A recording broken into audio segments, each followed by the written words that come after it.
Hello dears, welcome back to Bright Designs. Previous വീഡിയോയിൽ നമ്മൾ കുർത്തിയുടെ cloth ലൈനിങ്ങും കട്ട് ചെയ്ത് വെച്ചിട്ടുണ്ടായിരുന്നു. ഇന്ന് ഹാഫ് കോളർ നെക്കിൻ്റെ കട്ടിങ്ങും സ്റ്റിച്ചിങ്ങും ആണ് കാണിക്കുന്നത്.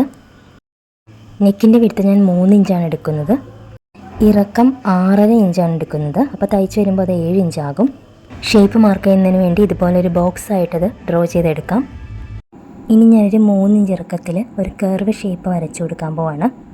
അപ്പോൾ ഞാൻ ഇതുപോലെ ആം ഹോൾ കർവ് വെച്ചിട്ട് കർവ് ഷേപ്പ് വരച്ചു കൊടുക്കുകയാണ്.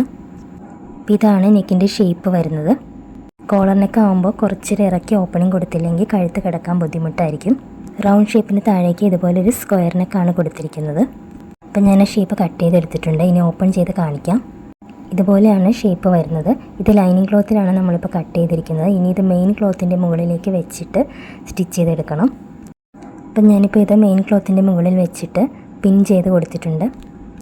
4 ഇഞ്ച് ഷേപ്പ് മാർക്ക് ചെയ്ത് കൊടുത്തിട്ടുണ്ട്. ആ മാർക്കിങ്ങിൽ കൂടി സ്റ്റിച്ച് ചെയ്തെടുക്കാം. ചുറ്റിനതിൽ പിൻ ചെയ്ത് കൊടുക്കണം. അപ്പം ഞാൻ സ്റ്റിച്ച് ചെയ്ത ശേഷം ഉള്ളിലെ ക്ലോത്ത് കട്ട് ചെയ്ത് മാറ്റി ഇതുപോലെ നോച്ച് മാർക്സ് ഇട്ട് കൊടുത്തിട്ടുണ്ട്. ഇനി ഇത് ഉള്ളിലേക്ക് മറിച്ചെടുക്കാം. അപ്പോൾ ഇതാണ് ഫ്രണ്ട് നെക്കിൻ്റെ ഷേപ്പ് വരുന്നത്. ഈ കർവ് ഷേപ്പിൻ്റെ എൻഡിങ് വരെയാണ് കോളർ വെച്ച് കൊടുക്കുന്നത്. ബാക്ക് പോർഷനും കൂടി ചേർത്തിട്ടാണ് കോളർ വെച്ച് കൊടുക്കുന്നത്. അപ്പോൾ ബാക്ക് പോർഷൻ കൂടി നമുക്ക് കട്ട് ചെയ്തെടുക്കണം. ഇപ്പോൾ ലൈനിങ് ക്ലോത്തിൽ തന്നെയാണ് ബാക്ക് പോർഷൻ കട്ട് ചെയ്യുന്നത്. നെക്കിൻ്റെ വിഡ്ത്ത് 3 ഇഞ്ചാണ് എടുക്കുന്നത്. അവിടെ നിന്നും ഒരു 1/2 ഇഞ്ച് ഇറക്കത്തിൽ ഞാനൊന്ന് ഒരു റൗണ്ട് ഷേപ്പിൽ കട്ട് ചെയ്തെടുക്കുകയാണ്. ഇവിടെ ലൈനിങ് ക്ലോത്ത് മെയിൻ ക്ലോത്തും കൂടി ഒരുമിച്ചാണ് കട്ട് ചെയ്തിരിക്കുന്നത്. ഉൾവശത്ത് ലൈനിങ് ക്ലോത്ത് വെച്ചിട്ടാണ് സ്റ്റിച്ച് ചെയ്തെടുത്തിരിക്കുന്നത്. 2 പീസിൻ്റെയും ഷോൾഡർ ജോയിൻ ചെയ്തെടുത്തിട്ടുണ്ട്. ഇനിയാണ് കോളർ വെക്കേണ്ടത്. അപ്പോൾ കോളർ ഞാൻ സ്റ്റിഫിലാണ് കട്ട് ചെയ്തെടുക്കുന്നത്. അപ്പോൾ നമുക്ക് കോളർ വെക്കേണ്ട ആ പോർഷൻ്റെ ലെങ്ത്ത് എത്രയാണെന്ന് ടേപ്പ് വെച്ചിട്ടൊന്ന് അളന്ന് നോക്കണം. അപ്പോൾ ഞാൻ കർവ് ഷേപ്പിൻ്റെ എൻഡിങ് മുതൽ ടേപ്പ് വെച്ചിട്ട് അളന്ന് നോക്കുവാണ്. ഇപ്പുറത്തെ ആ എൻഡിങ് വരെയാണ് നോക്കുന്നത്. 15 ഇഞ്ചോളം ലെങ്ത്ത് വരുന്നുണ്ട്. അപ്പോൾ ആ നീളത്തിൽ വേണം സ്റ്റിഫ് കട്ട് ചെയ്തെടുക്കാൻ.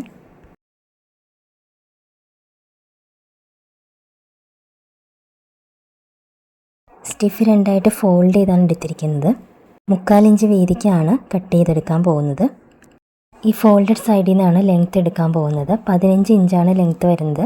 അപ്പോൾ അതിൻ്റെ പകുതി 7.5 ഇഞ്ചാണ് ഞാൻ മാർക്ക് ചെയ്ത് കൊടുക്കുന്നത്. അത് ഞാനിവിടെ മാർക്ക് ചെയ്ത് കൊടുത്തു. ഇനി അവിടെ നിന്നും വീതി 3/4 ഇഞ്ച് മാർക്ക് ചെയ്ത് കൊടുക്കാം. അപ്പോൾ എല്ലാ സൈഡിലും ഞാൻ ആ വീതി ഒന്ന് മാർക്ക് ചെയ്ത് കൊടുക്കുകയാണ്. എന്നിട്ടൊരു സ്ട്രെയിറ്റ് ലൈൻ വരച്ചു കൊടുക്കാം.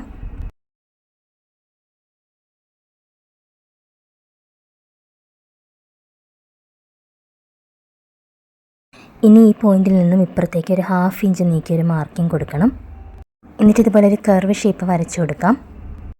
ഇത്രയുമുള്ള കോളറിൻ്റെ മാർക്കിംഗ്. ഇനി ഇത് കട്ട് ചെയ്തെടുക്കാം. സ്റ്റിഫിൽ തയ്ക്കുമ്പോഴാണ് കൂടുതൽ പെർഫെക്ഷൻ കിട്ടുന്നത്. കോളറിൻ്റെ അരികെ എപ്പോഴും ഇതുപോലെ ഒരു കർവ് ഷേപ്പായിരിക്കും വരുന്നത്. ഓപ്പൺ ചെയ്യുമ്പോൾ ഇത്രയും ലെങ്ത് ഉണ്ട് കോളറിന്. ഇനി ഇത് നമ്മുടെ മെയിൻ ക്ലോത്തിൻ്റെ ഒരു പീസിൽ അയൺ ചെയ്ത് പിടിപ്പിക്കണം. ഇതുപോലെ വേറൊരു പീസും കൂടി എടുക്കണം. ഇനി സ്റ്റിഫ് ഒട്ടിച്ച ക്ലോത്ത് ഇതിന് മീതെ വെച്ച് കൊടുക്കണം. എന്നിട്ട് കർവ് ഷേപ്പിൽ നിന്ന് തുടങ്ങി ഇപ്പുറത്തെ കർവ് ഷേപ്പിൻ്റെ അറ്റം വരെ ഈ സ്റ്റിഫിനരികത്ത് കൂടി തയ്ച്ചെടുക്കണം.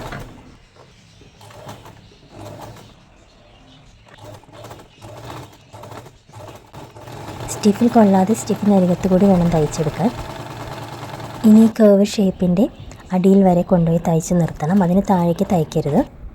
ഇതിന് മുകളിൽ ഒരു 4 ഇഞ്ച് ക്ലോത്ത് മാത്രം നിർത്തിയ ശേഷം ബാക്കി ഞാൻ കട്ട് ചെയ്ത് മാറ്റുവാണ്.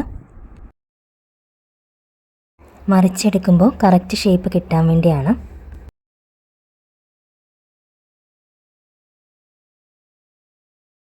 ഇനി സ്റ്റിച്ചിൽ കൊള്ളാതെ കട്ടിങ്സ് ഇട്ട് കൊടുക്കണം.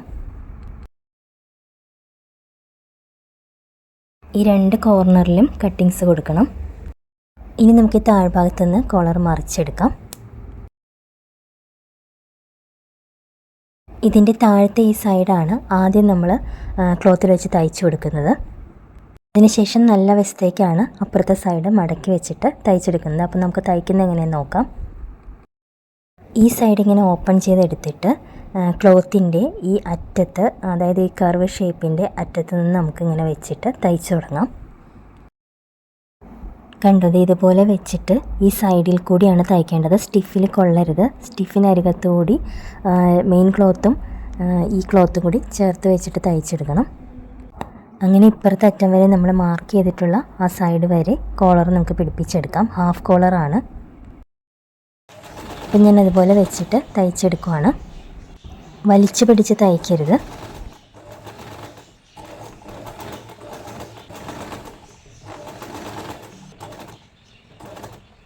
ഇപ്പം ഞാൻ ഈ സൈഡ് ഇതുപോലെ തയ്ച്ചെടുത്തു. ഇനി കോളർ ഇങ്ങനെ ഇതേപോലെ മറിച്ച് നല്ല വശത്തേക്ക് വെച്ചിട്ട് കോളറിൻ്റെ ഉള്ളിലുള്ള സൈഡ്സൊക്കെ കയറ്റി വെച്ച് കൊടുത്തിട്ട് മടക്കി പുറത്ത് കാണാത്ത വിധത്തിൽ ടോപ്പ് സ്റ്റിച്ച് ചെയ്തെടുക്കാം.